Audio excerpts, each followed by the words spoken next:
tal, chicos? Vamos a continuar revisando los materiales de laboratorio, ahora por área de trabajo. El día de hoy vamos a trabajar con hematología. El objetivo del área de hematología es estudiar la sangre. Para hacerlo, debemos de encontrar cuál es el número de células que contiene una muestra de sangre, qué tipo de células hay y cuál es el número de células que hay dentro de cada tipo.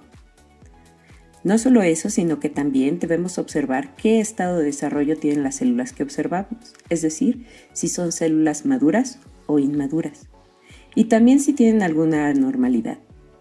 Tal vez tengan un poco más o menos de contenido citoplasmático del que deberían de tener. Tal vez su núcleo tiene formas extrañas o es demasiado grande. Tal vez contienen una serie de elementos en el citoplasma que no deberían de estar ahí. Todas estas anormalidades deben observarse tiñendo las células y es parte de lo que se hace en los estudios hematológicos. Para hacerlo podemos recibir principalmente muestras de sangre periférica, aunque también ocasionalmente podemos recibir muestras de médula ósea. Algunos laboratorios de hospitales y laboratorios que tienen personal especializado en citología pueden recibir también con más frecuencia este tipo de muestras para hacer técnicas especiales de citoquímica también. Dentro de la sangre periférica hay 3 formas de obtener este tipo de muestra. Puede ser sangre venosa, arterial o capilar. La sangre venosa proviene, como su nombre lo dice, de las venas, donde circula la sangre que ya viene de regreso de los tejidos con bajo contenido de oxígeno y alto contenido de dióxido de carbono. La sangre arterial se obtiene con un poco de más dificultad porque las arterias se encuentran más profundas dentro del tejido, aunque suele ser útil para ciertos estudios de bioquímica clínica. Y la sangre capilar nos puede servir para algunos estudios inmunológicos como tipo sanguíneo, aunque también podemos llegar a ser extendidos de sangre a partir de una muestra tomada con un capilar. Sin embargo, la mayor parte de las ocasiones los estudios hematológicos se hacen a partir de sangre venosa.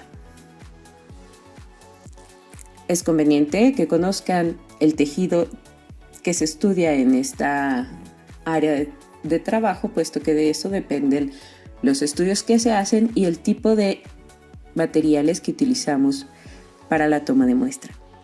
La sangre consiste de una parte líquida, a la cual llamamos plasma, y una parte hecha de células. Células ya sea rojas o eritrocitos, blancas o leucocitos y plaquetas. Las células rojas se estudian con una serie de análisis llamados fórmula roja. Por otro lado, con la fórmula blanca podemos reportar las condiciones de los leucocitos o células blancas. Y finalmente, las pruebas de hemostasia nos permiten evaluar el funcionamiento de las plaquetas. Para todos estos procesos, la toma de muestra, el conteo de células y la tinción citológica es común, es decir, se hace para los 3 tipos de estudio. Y luego existen estudios específicos, como los índices eritrocitarios, que nos indican la condición en la que están los eritrocitos de la muestra, el conteo diferencial, que nos permite saber cuántos leucocitos hay de cada tipo de leucocito que existe, y las pruebas de coagulación, que son precisamente lo que nos permite saber el funcionamiento de las plaquetas y otros elementos que se encuentran en el plasma. Para poder tomar la muestra, normalmente nosotros utilizaremos guantes que pueden ser de látex o de nitrilo, gasas, ya que casi no se usa algodón, tanto para limpiar la piel como para evitar la hemorragia después de la toma. Esto se debe a que el algodón suele dejar fibras, en cambio la gasa no lo hace. También utilizamos alcohol al 70% como desinfectante de la superficie donde vamos a tomar la muestra, es decir, de la piel, el torniquete plano y un contenedor de objetos punzocortantes para dejar ahí las agujas que hayamos utilizado. Parte de nuestro material para la toma de muestra de sangre periférica es el sistema de extracción al vacío, el cual consta de una serie de tubos que en su interior no contienen aire, están precisamente vacíos y tienen diferentes colores en función del reactivo que tienen al interior. Vamos a hablar un poco de eso en un momento más. Además, están las camisetas que sostienen la aguja, la cual tiene un apéndice posterior, el cual va a perforar el tapón de caucho o de goma de los tubos al vacío. Con esto, lo que sea que esté alrededor de la aguja va a ser aspirado hacia el tubo que ya está perforado por la parte posterior de la aguja. Normalmente las agujas vienen por separado y tienen una parte que indica el calibre mediante un código de colores y también tienen un capuchón que nos protege de picaduras. Cuando logramos ensartar o enroscar la aguja en el capuchón, podemos retirar la tapa.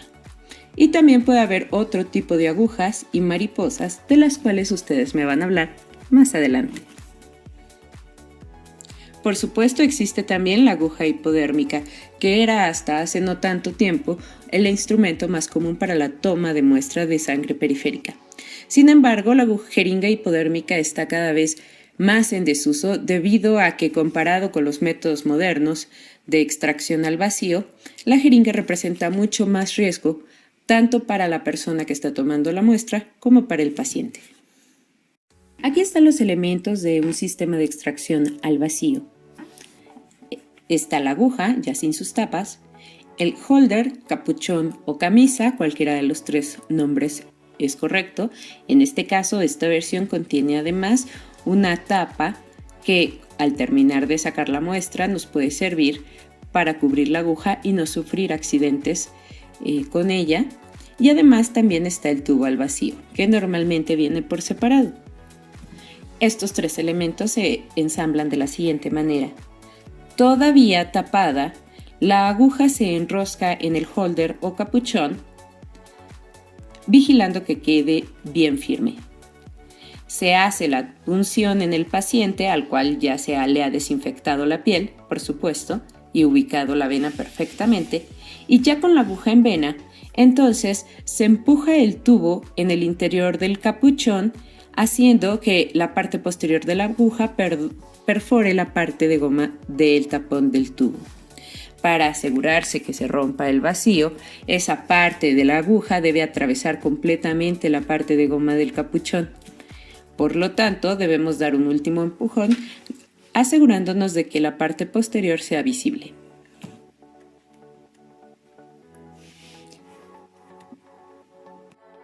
Como vimos, existe una gran variedad de colores de tubos, pero no escogemos en gusto por colores, sino que escogemos en función del reactivo que tiene y que necesitamos. Las diferentes áreas del laboratorio clínico utilizan tubos al vacío con diferentes contenidos de reactivos. Para hematología, nosotros necesitamos sangre completa, es decir, que no coagule una vez que la hemos sacado del cuerpo.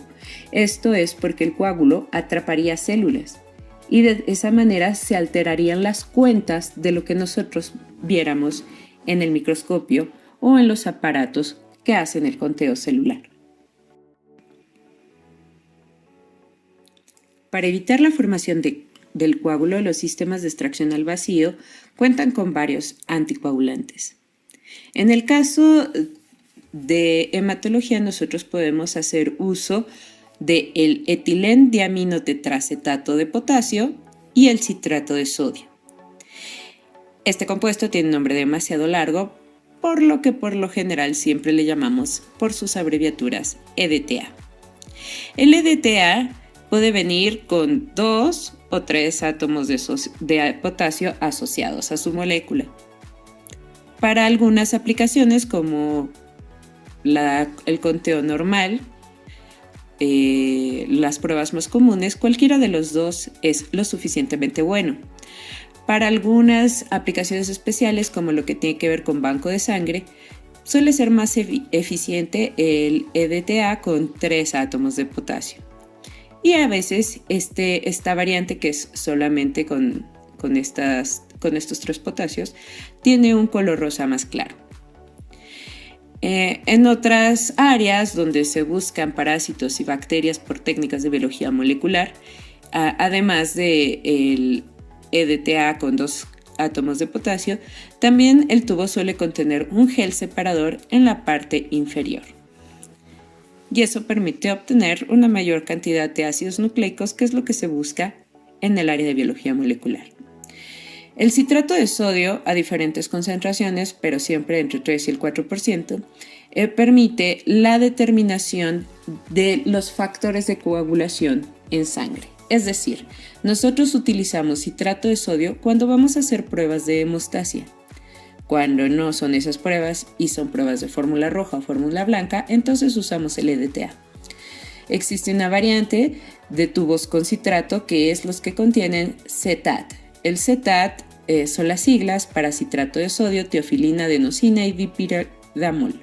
Estos 4 compuestos tienen un buen efecto anticoagulante y no interfieren con algunas de las pruebas que se utilizan en hemostasia.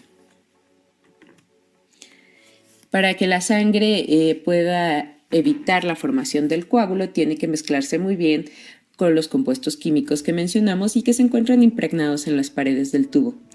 Para lograr esta mezcla, basta con voltear el tubo unas cuantas veces, de manera suave, para que las células no se rompan.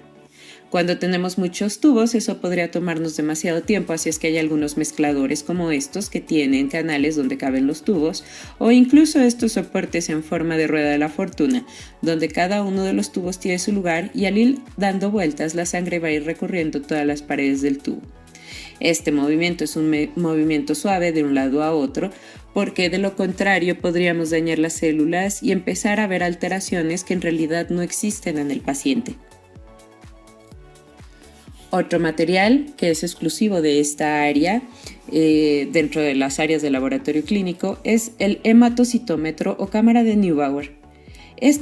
Parece un portaobjetos, solo que en realidad es una lámina de vidrio bastante gruesa, la cual está rayada en su parte central. Aquí hay 2 canales bastante profundos y esta parte tiene un rayado especial.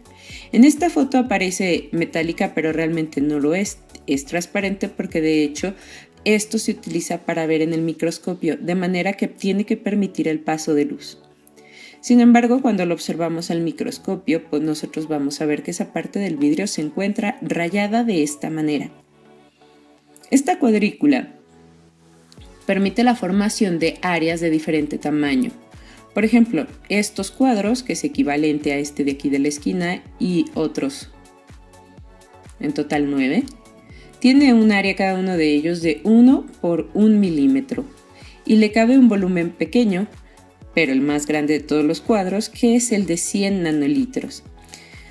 Un microlitro es una gotita muy pequeña, casi del tamaño de una gota de rocío, así pequeñita.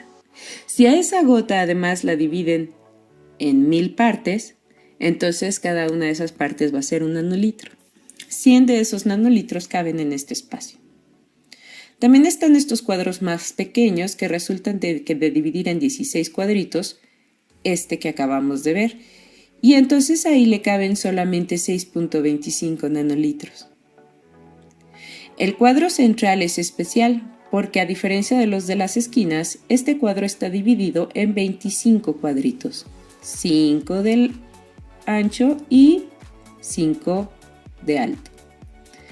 Por lo tanto, este cuadrito amarillo de aquí es más pequeño que el cuadro verde de acá. Le caben solo 4 nanolitros. Y cada uno de estos pequeñitos cuadros azules, que resultan de dividir cada uno de los cuadros amarillos en 16 partes, cada uno de ellos solamente tiene una capacidad de 0.25 nanolitros, es decir, la cuarta parte de un nanolitro, muy poco volumen.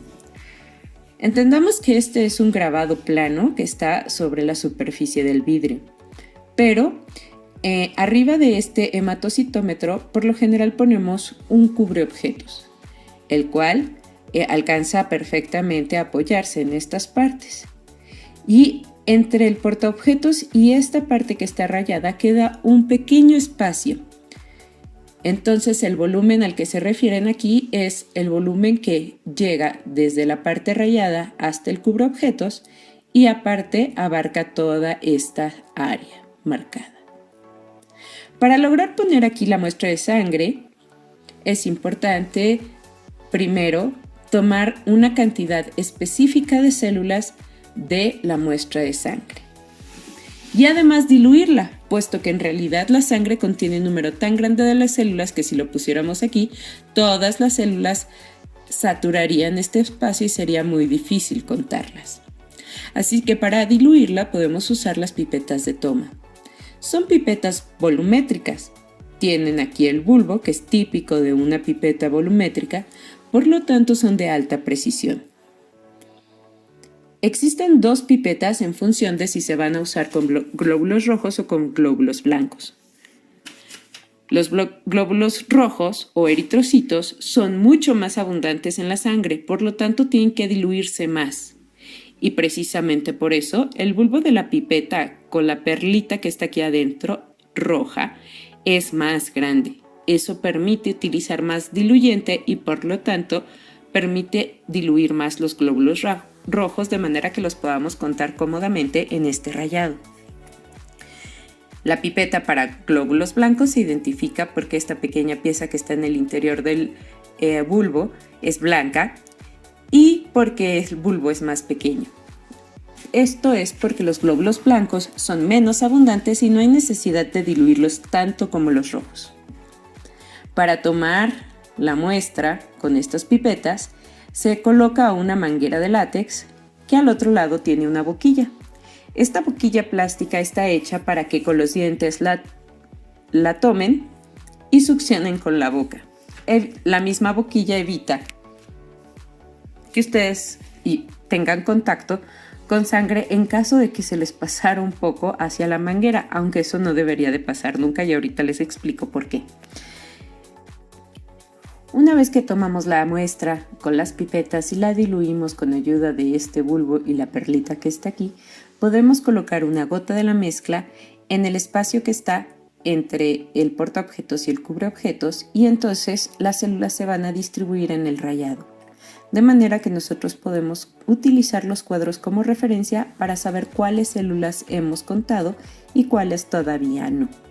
De esta manera podemos hacer una lectura ordenada y nuestra cuenta puede ser más precisa. Las pipetas de toma tienen tres partes: un tallo largo, un tallo corto y la cámara o bulbo. El tallo largo contiene una marca de 0.5, la cual es precisamente la marca donde debe llegar la sangre. Bajo ninguna circunstancia la sangre tiene que llegar al bulbo, solamente hasta aquí. Por eso no debería de haber ningún peligro de que la sangre se pasara hasta este lado, luego recorriera toda la manguera y les llegara a la boca. No debería de ser. Sin embargo, como precaución adicional mientras ustedes están aprendiendo, se puede cambiar la boquilla por una jeringa sin aguja, de manera que el émbolo de la jeringa les permita succionar la sangre desde el tubo de la muestra hasta esta parte de la pipeta, aunque en un momento dado, pues la estructura de todo el instrumento debería permitirle succionar sin ningún problema. En la escuela también hago esto de la jeringa porque, bueno, pues son muchos y esto de, aunque se lavan y todo, no me encanta la idea de compartir boquillas. Ok. Una vez que ya está llena la pipeta hasta la marca de 0.5, luego con diluyente, que depende de lo que vas a contar, es una solución distinta, se toma hasta llegar a la marca que está en el tallo corto, que es la marca de volumen total. Es más en la pipeta para eritrocitos que en la pipeta para leucocitos. Se llena el bulbo con la mezcla de eritrocitos de sangre y de diluyente y se agita un poco. La pequeña partícula que está aquí dentro del bulbo también se mueve, permitiendo que la mezcla sea más homogénea y por lo tanto que cualquier gota de ella sea representativa de la muestra. Es decir, no importa si contamos la gota 3, 4 o 5, todas deberían dar la misma cuenta, puesto que si agitamos correctamente, toda la mezcla es homogénea. Aquí está la imagen de cómo colocamos la gota de sangre en el hematocitómetro. Si se fijan, una vez que pusimos el diluyente, realmente aquí ya no queda nada de sangre, así es que por lo general eliminamos las gotitas que salen al principio para que la mezcla de sangre diluyente baje. Cuando ya baja se ve roja y en ese momento cualquiera de las gotas después de este momento puede ser colocada en esta orillita donde entra en contacto con los bordes del portaobjetos y del cubreobjetos. Por pura capilaridad, la gotita va a pasar al interior, cubriendo el rayado que habíamos visto previamente. Para mezclar más homogéneamente podemos utilizar un agitador. Este agitador contiene un motor unido a este sostén de aquí, el cual contiene la forma necesaria para sostener las pipetas. Aquí en medio no tiene nada para no chocar con el bulbo. Y tiene este control que en realidad lo único que controla es el tiempo, puesto que la velocidad de agitación es estándar. Esos serían los instrumentos para la cuenta manual de células. Sin embargo, ahora ya la gran mayoría de los laboratorios contiene este tipo de aparatos, que inicialmente eran muy grandes y ocupaban toda la mesa, y ahora bueno, pues ya son bastante más pequeños, dado que la tecnología ha permitido hacer mecanismos que ocupan cada vez menos espacio. Lo que pasa dentro de estos aparatos es que automáticamente el aparato toma una muestra de la sangre y la tiñe con un colorante fluorescente. Este colorante se va a unir a las células en función de su tipo celular. Cada tipo de célula se va a teñir distinto. Luego, la célula llega a un punto donde se mezcla con otro fluido y pasa por un conducto cada vez más delgado, hasta que se hace una fila de una sola célula, es decir, empiezan a pasar por este conducto una por una. En algún punto, ya cuando están en fila única, las células son golpeadas por un láser. El láser va a activar o va a estimular al colorante fluorescente y entonces la célula va a brillar fluorescentemente gracias al estímulo del láser. Pero su brillo va a depender del colorante que agarró, y el colorante que agarró pues depende también de su tipo celular. En consecuencia, cada tipo de celular va a fluorecer distinto, y entonces los detectores van a poder saber de qué tipo celular se trata, porque solamente cierto tipo de células florece de azul, solo cierto tipo de células florece de verde, y así sucesivamente. Como solamente está pasando una célula en cada ocasión, si yo recibo 10,000 destellos azules, quiere decir que hay 10,000 células de ese tipo. Y así para todos. Toda la información se pasa a la computadora y en la pantalla el técnico puede ver qué tipo y cuántas células de cada tipo hay. El aparato hizo el conteo por sí mismo. Además de estos equipos sofisticados para el conteo, en hematología también existen otro tipo de cristalería básica y accesorios para algunas pruebas en particular. Es el caso de los tubos de Winthrop, que son sumamente pequeños, no son tubos capilares, pero son tubos de ensayo que a lo mejor están de un tamaño parecido a las varillas de vidrio y tienen una doble escala. Partiendo desde la boquilla hasta la base, de un lado va de 0 a 100 y del otro de 10 a 0. Estos tubos se llenan de sangre hasta la marca superior, es decir, hasta donde aquí marca 0 o acá marca 10, y se colocan en perfecta verticalidad gracias a una gradilla especial para este tipo de tubos. En cada uno de estos espacios va un solo tubo de Winthrop. Estos tubos se dejan ahí por 1 hora y después se regresa a medir cuánto avanzaron los eritrocitos en esa hora. ¿Cómo lo medimos? Pues si dejamos la muestra de sangre en 0 y las células llegaron al 4, pues quiere decir que avanzaron 4 centímetros en 1 hora. Y a eso le llamamos velocidad de sedimentación.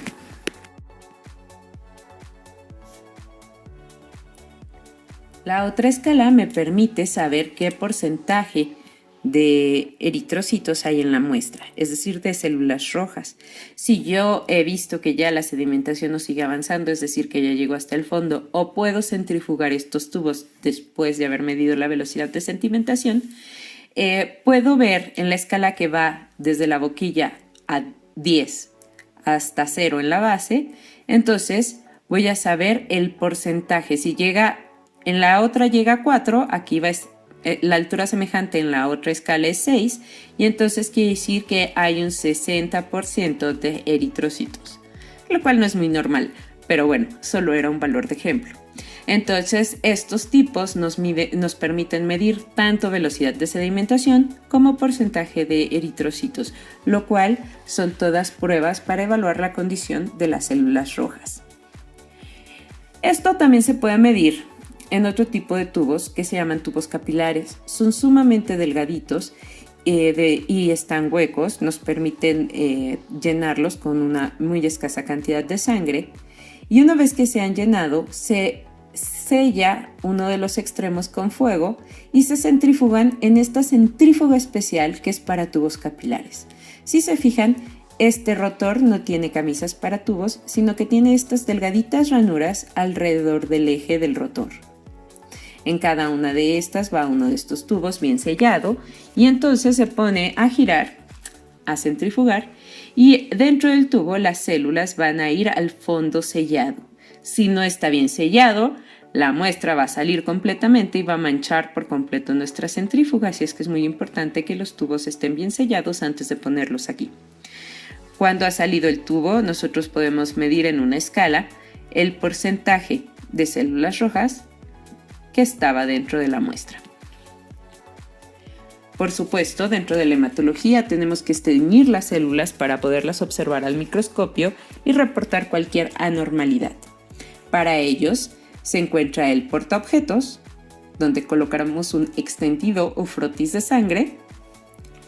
Usamos también aquí los puentes de tinción, ya sea los muy sofisticados o los sencillos, o las cubetas de tinción. De hecho, las cubetas de tinción es más probable que se usen en hematología y en patología, que es otro tipo de disciplina, pero menos en bacteriología. Por supuesto, también utilizaremos frascos con gotero para colorantes y otras sustancias, y el microscopio, que como es para observar las células teñidas, tendría que ser de campo claro. Y bueno, pues eso sería todo por hoy. Les voy a pedir que vayan a EducaPlay para poder hacer el memorama y la imagen interactiva del día. Les pido por favor que lean el material adicional y que respondan al cuestionario de evaluación de esta sesión y de la anterior. Les agradezco mucho su atención. Nos vemos en la próxima sesión.